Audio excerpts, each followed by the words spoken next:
and welcome to Kyle's Car Farm. I'm Kyle, and I've been working on cars since I was a teenager, lawnmowers, all kinds of things, and bringing them back to life. And I usually don't record what I do, but today I'm going to record it because this is a car you may have seen on a popular YouTube channel called Junkyard Digs. This is a 1981 Buick Diesel, and I ended up with it about 6 months ago. Let's see if it'll go.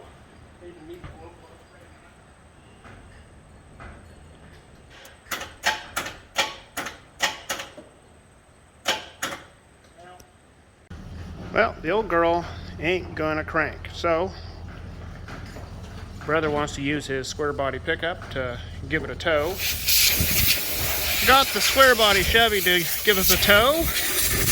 Got the car down here in front of the shop now, and I got a volunteer to help me clean it. So we're just gonna go ahead and clean it real quick. Most important thing is the white walls have got to be cleaned.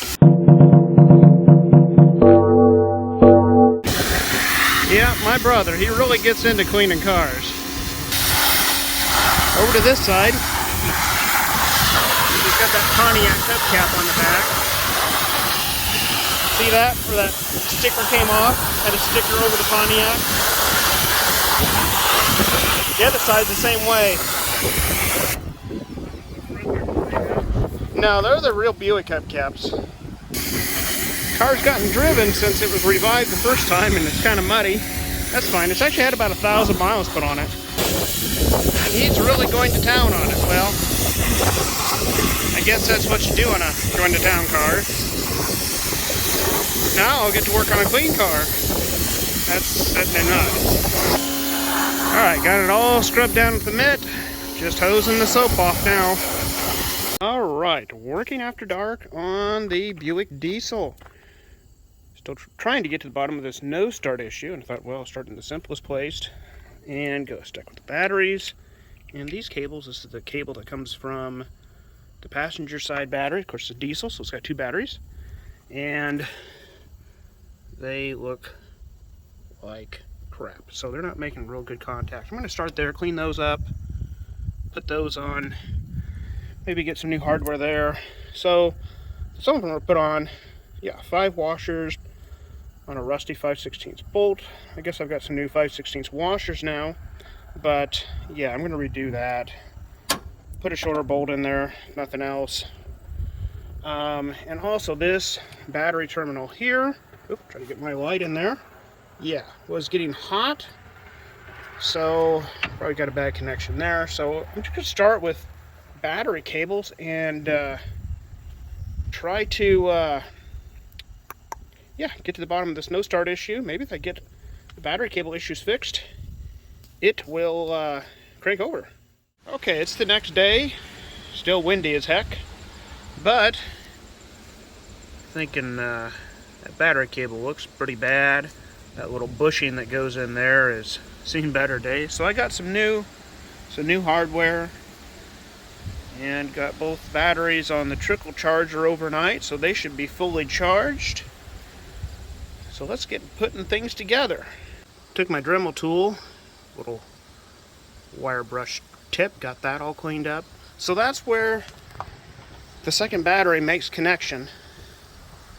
So cable runs over here, and they use these side post connections to and this little, I don't know, washer nut thing that goes in here.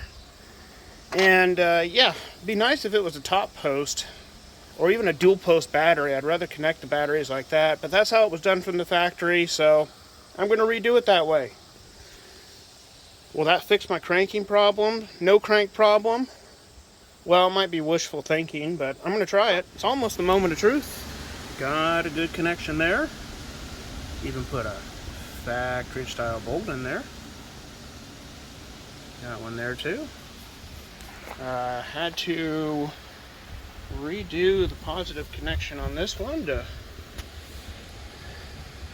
cut that cable back a little more. That was all loose.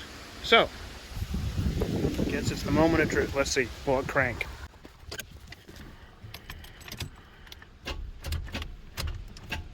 Nope.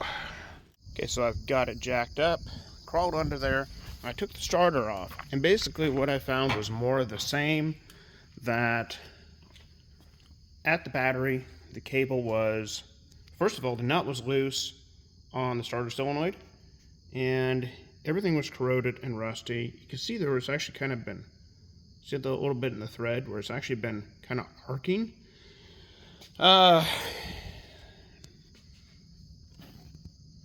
That side of the battery cable was actually really corroded too. I've already cleaned it up some, but maybe that's part of my no crank issue.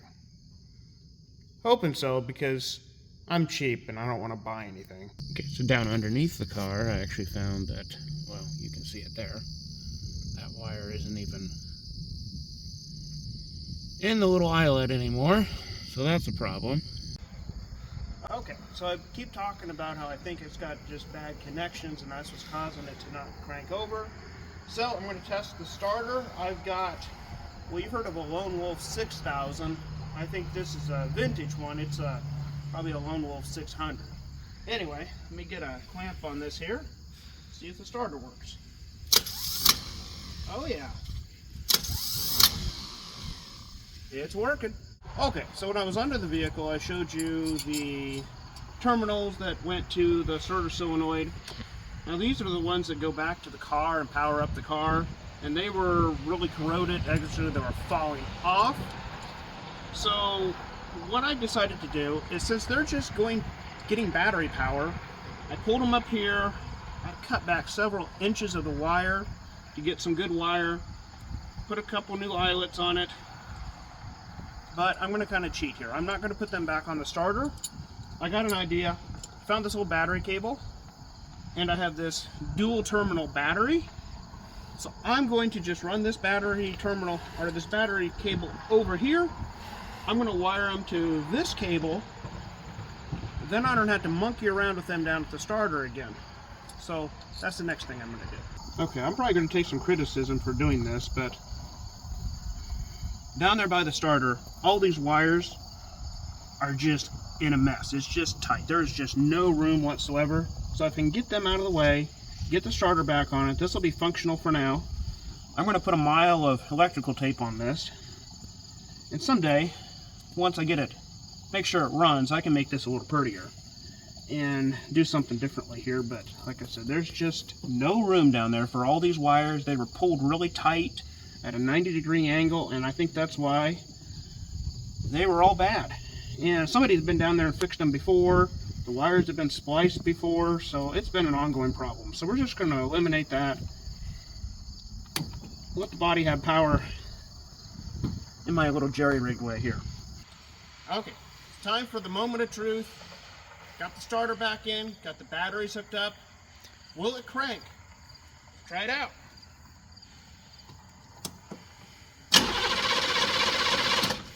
Okay, it cranks. And give it a little glow plug action here, maybe it'll start.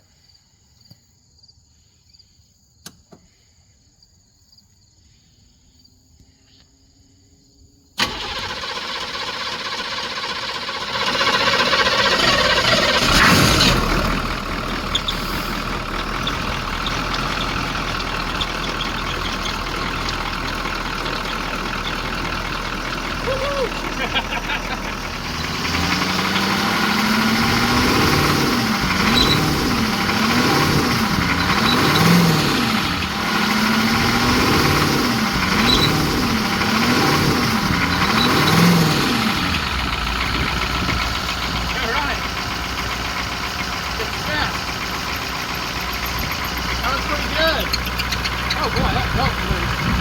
Anyway.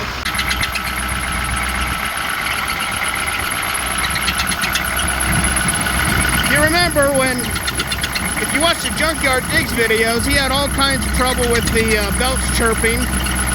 It still has that problem, but I think I know how to fix it. Okay, I think that's going to do it for this video. So now you know the Junkyard Digs Buick Diesel, it's still alive or revived again. This thing is it's needed a lot of work. Kevin, Angus, Luke, all the people on the Junkyard Digs channel did a ton of work to it, this car. In fact, there's more work that they did to this that wasn't even in the video. So I gotta hand it to Kevin. He did a great job getting this thing back to a solid car where, you know, it's actually got some potential. Well, yeah, it does have potential. It runs now. And, you know, otherwise it would have just sat there and rotted for who knows how long and ended up in a scrapyard. So I gotta hand it to Kevin for bringing this thing back to life. But I'm gonna keep tinkering with it. Boring stuff, gonna try to get the belt issue fixed, other stuff, who knows. I'm gonna tinker with it as I go rambling on here.